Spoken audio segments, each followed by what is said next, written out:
Hey everyone, it's Brandon Lee, host of the podcast Escaping Rock Bottom. I'm really excited about this podcast because we're going to get to learn more about the Native American culture, especially when it comes to recovery and sobriety. And here on the podcast with me today is Carl Dixon. He is with the Navajo tribe here in Arizona. Carl, it's really great to have you on this podcast. Thank you. Thank you very much. And I'll tell you why it's really important for me to have you on this podcast because I have two groups that I see weekly here, and they're all Native Americans. Yes. And so I just want to be able to better understand their culture, where they're coming from, so I can better see their life from their perspective rather than from my perspective for them. Does that make sense? Yes, it does. So I'm Yes. just trying to really better understand, the Native culture so that we can all become a community to help each other. Because I always say in recovery, there's not just one program that works for everybody, right? It's just not, here's the program and it's going to work for everybody. It doesn't. And we really got to tailor, in my belief, recovery and wellness programs around an individual and also around their culture in order for it to work. So that's why I'm really excited to have you on. Before we get into all of that, your life's purpose, because I think what you're doing is really great for the folks who are Native Americans, who do need help. We'll get into that in just a minute. But tell me a little bit about you, Carl. Where were you born and raised? Yes, my name is Carl Dixon. I was born and raised in Los Angeles. I'm raised up as an urbanized Indian. I found that down the years that I kind of lost my identity for a while, my traditions, and I always felt there was a need to find myself culturally and traditionally. And being in the urbanized area, it's kind of hard to find traditional values, elders to speak and listen to. And so I moved from Los Angeles to Phoenix, looking for something I really didn't know. I also had an addiction problem along the way. I've been battling addiction for over 45 years. And it's been a struggle. It's like I've been trapped into it and I can't get out.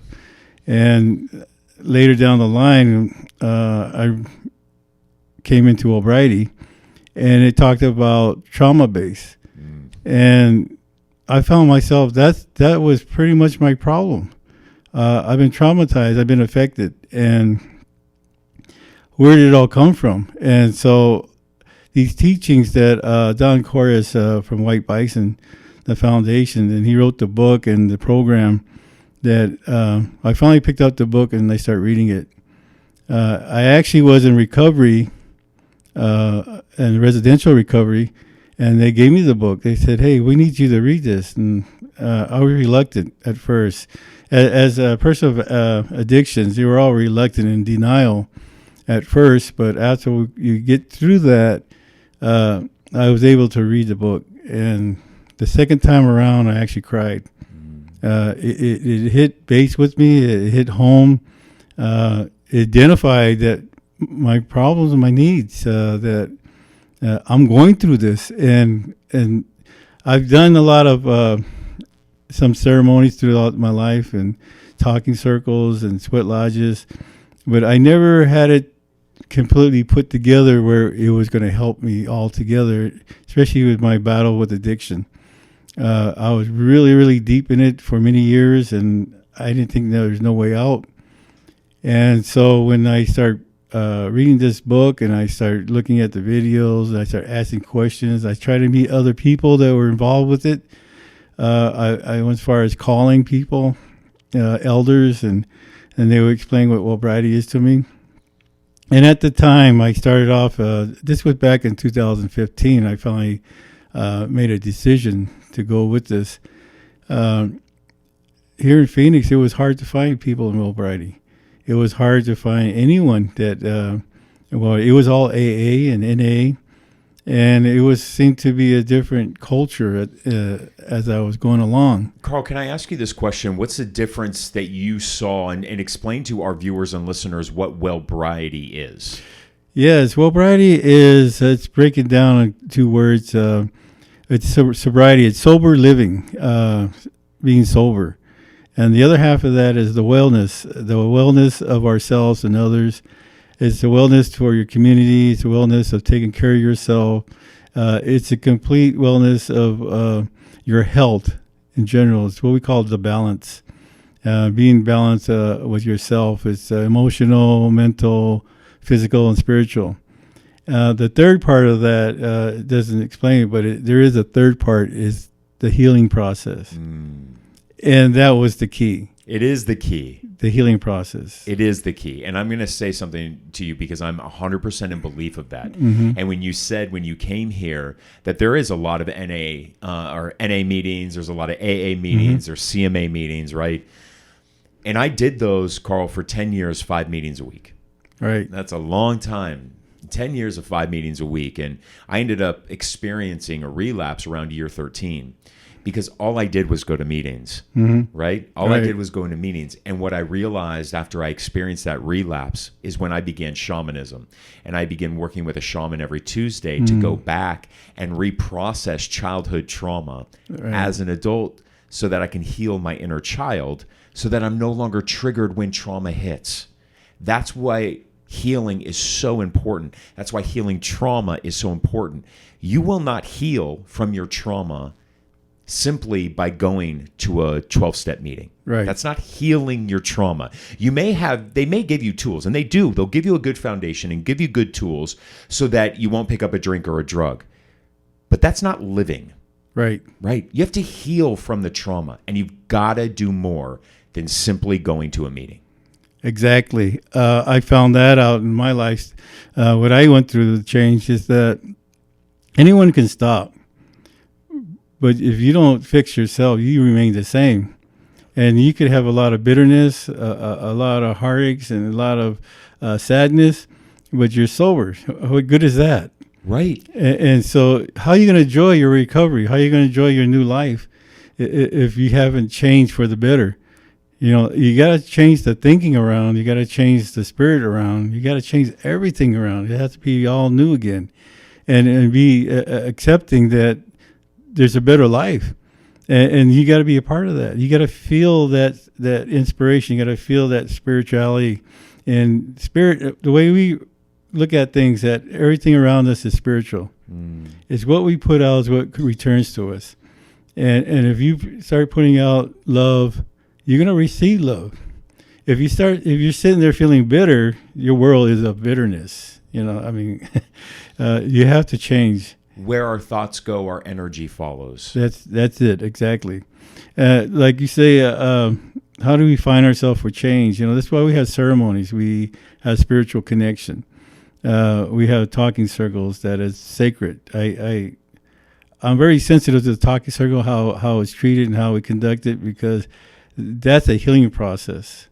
And the thing that we forget to talk about, that I realized today, is that it's medicine.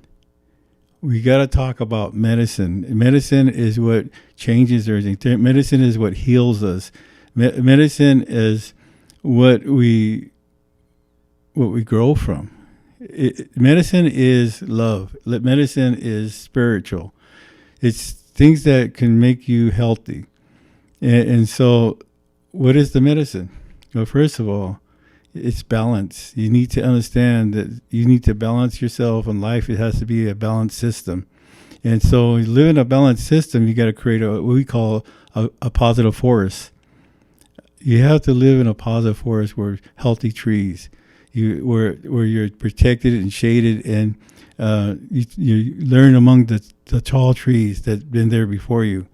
These are our elders. These are our ancestry. This is things that were placed before us. One thing about this program, it doesn't really just name Native Americans. We're talking about the wellness becoming back as a human being, being human. So that means that the Red Nation, the Yellow Nation, the Black Nation, White Nations, we all have this same problem in the universe: addiction, trauma. This affects all of us as human beings, and together we can work on this with this wellness and Wellbriety program for substance abuse, understanding that the changes are with us, within ourselves, that we have to be willing to change. We have to be willing to want to accept this medicine to change and change our lifestyle. I think one of the most important things that I have learned since really diving headfirst into behavioral health is this: that trauma is generational. Yes.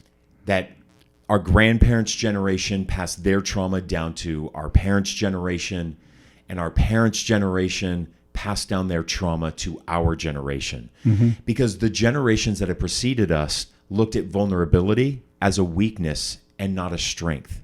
Right. And in order for us to stop generational trauma, those who've been traumatized have to eventually step up and say, what happened to me is not okay, but it's my responsibility to heal from that trauma so right. that trauma does not take hold of me and control the rest of my life. I refuse to have what happened to me as a child, Carl, Mm-hmm. dictate and control the rest of my life. Because I tell people all the time, if you do not take this moment on your journey to heal from the cuts that have made you bleed, Mm-hmm. you will bleed on others who have never hurt you. There it is. So if you want to be a good dad, Mm-hmm. you must heal from your trauma so that you do not traumatize your child. Exactly.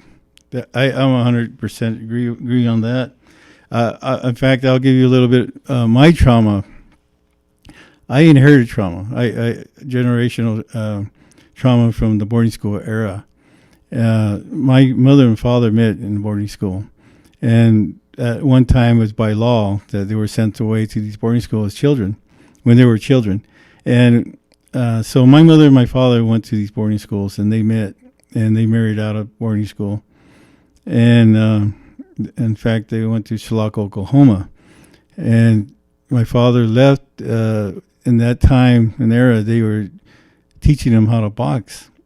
And my father was a good boxer in that time because I think he had a lot of trauma.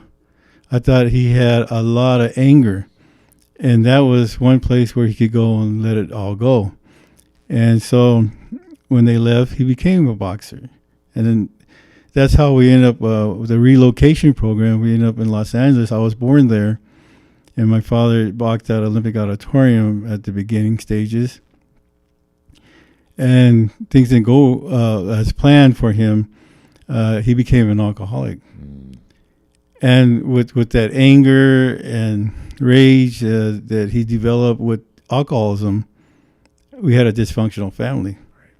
And I got a lot of beatings in my childhood. And so I inherited the alcoholism. I inherited the trauma and the shame and the fears and everything went with it. I grew up holding it to myself. I was ashamed to let anybody know, and I was afraid to talk to any authority figures that get my family in trouble. I was stuck from early childhood. I was stuck in a world that a child shouldn't be. With this kind of understanding today, I feel the need to help those that don't see what we do to our children. And I think alcoholism and trauma-based, it goes way back to childhood. It starts in childhood. Yes. It's childhood trauma. And I'll tell you this, what I've learned from reading just a lot of research and a lot of experts out there and weighing in on their opinions, is that when trauma happens to a child around the ages of 0 to 10, it actually changes the way the brain is formed. It immediately changes the wiring of the brain, which is why after I suffered my abuse from the ages of 7 to 10, a lot of child sex abuse, at age 15, I became a drug addict, right? Because the wiring in my brain was already messed up from the childhood trauma. Right. And then I eventually used drugs to numb. Although when we're that young, we don't realize we are using alcohol and drugs to numb from that trauma. We haven't been able to make that connection, right? But we know that, right? So if we can identify and we can get to youth in their teenage years, those teenagers and those young adults who have experienced trauma, to get them to understand what happened to you is not okay. Right. What happened to you is not okay. But this is your life. It is up to you to do the healing work necessary so that you can live the rest of your life free from the prison that is addiction. That's it. That's it. And one more thing. Go ahead. You know shamanism, right? Yes. Yes. I mean, it's very, very respected, is it not, in Native American culture? Yes, it is. It's a healing process. It's a healing process. Correct. Yes. You know, my shaman tells me this. He says, Brandon, every time trauma happens, it is an opportunity for you to heal from it, grow from it, so that your soul can continue to grow in this lifetime. He said those who suffer early childhood trauma and a lot of trauma in the early stages of their lives, and they heal from it, can oftentimes go on to be the world's best healed. Right. Because hurt people, and healed people heal people. Exactly. It's like we say, once you become a survivor, then you become important to turn around and help somebody else to go through it. And that's one of the ways that we can help those with behavioral health and addiction, right, from a peer standpoint. Because oftentimes when somebody is an alcoholic or they are a drug addict and they're not ready to face those consequences and they're not ready to admit it, we can oftentimes be a mirror for them because we have walked in their shoes. Right. They cannot look at us and say, you don't know what it's like. Yes. Because we do know what it's like. We do know what abuse looks like. We do know what trauma looks like. And we also know what rock bottom from alcohol and drugs looks and feels like. But I think it's so important for people like you, Carl, to be out there. Thank you. Helping others heal, to give them not only a solution, but to give them hope. That they say, Carl has been where I have been. He's been to the dark. He somehow found the light. How did you find that light? And now it is our life's purpose to lead people out of the dark and into that light so that they can heal. Thank you. Thank you so much. It's good to hear somebody else identify, the process you've gone through and the needs that are there, the healing process. I would say the talking circles and sweat lodges that we do in the ceremonies are that process. Like my shaman does them. You go to the shaman. Is that I haven't done those, but my shaman has gone to those. He does and conducts them. And one of the things that we do is that we do the talking circles. We implement it in our curriculum, the 12-step curriculum for the Phoenix Wellbriety Circle. And so it's a big part. It's like a therapy group. It's a spiritual group. It's a prayer session. It's a confession. It's everything. What said there stays there. It doesn't leave. It's not supposed to leave. And you leave it there. And so, and same thing in a sweat lodge. We let everything go. Yes. We cleanse, we purify, spiritual connection. We reconnect to our ancestry. The process of the concept of being reborn again in the womb of the mother earth. And when we leave there, we're cleansed once again. We have the opportunity to make choices and decisions in a correct motive, correct intentions, a new way to present yourself. And so all these things are tools and helps that recovery is possible, because not only that you see it or hear it, you feel it. You go through the process of cleansing. And when we able to have people go to the sweat lodge in our Wellbriety program, I would say a good 85% graduate. Yeah. Because they see it. There's no doubt about it. The process that we're all connected. I always say that I'm a product of the four sacred elements, and you are the product of four sacred elements. This world we live in is all the four sacred elements. We breathe it. Right. Particles of the earth, the wind, the humidity, the heat. We're all It's all in us. There's no place that we can go without the Great Spirit. And so we get this understanding, then we're planting you as a seed. Right. Then your development starts. And then we can explain and we can give you the teachings of this red road that's been given to us as a gift and the medicine that goes in it, because that's what you're seeking, is the medicine. And the medicine for me is the principles, laws, and values in life. Well, tell me a little bit about the nonprofit that you started and yes. and the purpose of that. Well, the nonprofit actually is set up for the community. We want community to come in that they're not going into residential programs as a private sector, but they're going into the public, that they volunteer themselves to come in, sit with us, and listen to what we have to say. This is where we want drummers and singers.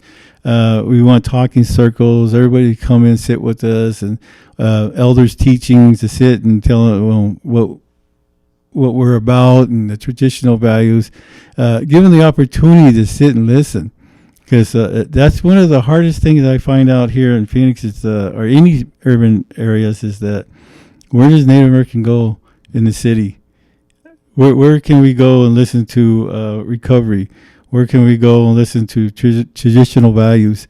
We also have AA meetings, formatted in our Wellbriety meetings. It's the same systems, the same. It's just we just say Wellbriety instead of AA. Right.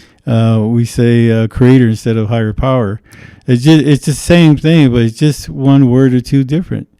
But it's the same. It goes beyond just the meaning. Yeah, yes. And I think that's what's the important thing. If there's one message that I can really drill home today, and for the folks who are in recovery right now, listening and watching, because a lot of people do, and a lot of people at treatment centers listen to this podcast, my message to them is this: while you're at treatment, use every modality possible to get past the frontal lobe to the lower part of the brain. That is where we store the traumatic memories. Right. More importantly than that, we store the energy of the trauma in the lower part of our spines. We have to be able to let that trauma out, that energy out. The only way we do that is through modalities, the medicine, as you have amazingly described here today. That's how you heal that energy. That's how you get that energy out. You will not heal yourself by simply going to an AA meeting a day, and that's it. That's it. That is one piece of the pie. Going to a 12-step meeting a day is one piece of the pie. It is not the entire pie to heal your soul. We have to do things like EMDR, shamanism, deep breath work, neurofeedback, brain mapping, medicine, Wellbriety, right? Right. Healing the soul, healing the spirit within us, not simply just trying to not pick up a drink or a drug today. Right. That in and of itself does not equal happiness. Because there have been times, Carl, I have been in a 12-step meeting, and sometimes the person with the most recovery time is oftentimes angry, salty, not loving and welcoming to the newcomer. Right? Yes, I see. Because likely that person has just gone to one meeting a day for his entire sober life, but he has never done the medicine to actually heal. Exactly, correct.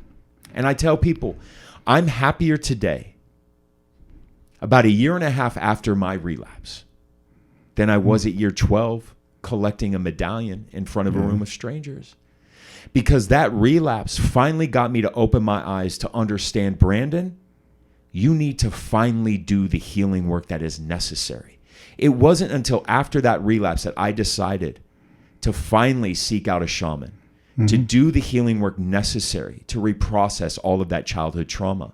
I am happier a year and a half after my relapse when I was at year 12 or year 10 collecting a medallion.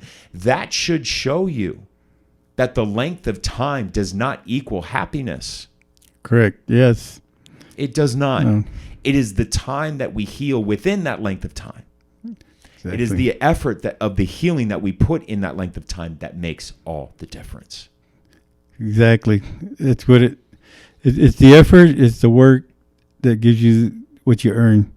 And I always think like this. I always conclude in my classes that always think of ourselves in a Dreamcatcher of Recovery. That the outer circle is the circle of life that represents our life in this lifetime, in this physical world, and inside that everything's intertwined and connected, and that right there represents our recovery. We're intertwined, connected, because we have the same issues, we have the same problems, same understanding, and we're all in this recovery. And what it's saying there inside that Dreamcatcher is that we'll never leave it. We're in there for the duration of our circle of life. That means we're connected together. We're a family. We pray for you. We pray for us. We understand your problems. You understand mine. That we are never going to leave. We're here walking together in this red road, and anything outside that doesn't understand us. They don't have the time to listen. Right. They're into their own needs and their own ego. But we have gone through all that loneliness. Now we're a family together. That's our positive force. Right. So this is the Dreamcatcher of Recovery, and if every time you see that, you're not alone. And so I always put that before I leave, that you're not alone. Yeah, my prayers are with you because we're connected. I love that you explained that, because I think the general population looks at dream catchers in a different way than you just described it. Of course, we're different people. We think differently. Right. You know, we felt different things. Even though we think differently, we come from different cultures. We have to all come together as a community to help people heal from their trauma. We cannot continue to be all in these different sects. Right. And not be willing to extend an open arm to somebody else of a different culture, of a different race, or even of a different background. We have to be able to still extend a helping hand to say, how can I help you heal? Right. Getting back to that Dreamcatcher Recovery, it's telling us that we're all nations becoming one nation. Yes. Yeah. I love that. So we're all human beings. That's the basics of our understanding, is that to become back a human being, to be reconnected spiritually with the values and laws, principles, and values that are teach in this road, recovery that means so much. That's where I'm at. I'm learning all these things, and I'm constantly learning every day. Every day. Yeah, every day. Listen, Carl, it's been a pleasure to have you on. It really has been such a pleasure to have you on, and we're going to put up your website here on the podcast. That way, people who are watching can learn more about your cause, your purpose, and why you're doing what you're doing with your life now. I think it's very, very important. There's a lot of substance use disorder right now everywhere. Also on the tribal lands. Yes. There's a lot of substance use, substance abuse right now, and we have to be opening and welcoming to all cultures right now. Because there's a lot of trauma happening everywhere. You can't escape it. So knowing that we can't escape it means we all got to fight it together. That's it. But trauma affects us all. We're all affected. It's universal. It is universal, and we should never compare traumas. Right. What I tell people all the time, never compare traumas. What happened to you may not be traumatic to me, and what happened to me may not be traumatic to you, but it still impacts our minds and our bodies in the same way, and we have to heal from it. That's the bottom line. Yeah. The healing process, and learning what your medicine is to get you through it. I love it. Carl Dixon from the Navajo Nation, thank you so much. Thank you. I really appreciate you coming on today. And thank you for joining us for this episode of Escaping Rock Bottom. We'll see you back here for the next episode.